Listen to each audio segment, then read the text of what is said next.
هذه الازمه لازم رئاسه الحكومه، المتحدث الرسمي باسم الحكومه يطلع يقول لنا والله انا ما عنديش مخزون استراتيجي من البوتاجاز واللي بستورده ما جاش.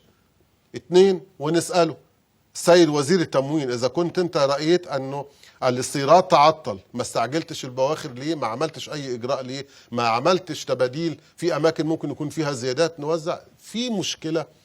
اداء هذه الحكومه باستثناء عدد من الوزراء اداء تحت المتوسط، وهذه الشعب المصري كان يستحق حكومه افضل من ذلك.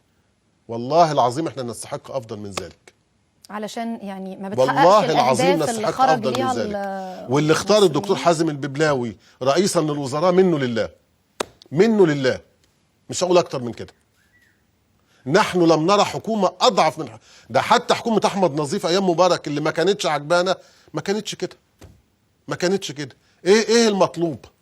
ايه المطلوب؟ نعمل زي ايام حسني مبارك لما المصلحي عك العكه في ازمه رغيف العيش، فمبارك نزل الجيش، ننزل الجيش وزع انابيب البوتاجاز كمان، ويرجعوا يقولوا عسكره الدوله وكده؟ مش ممكن ده. هذا الفشل المريع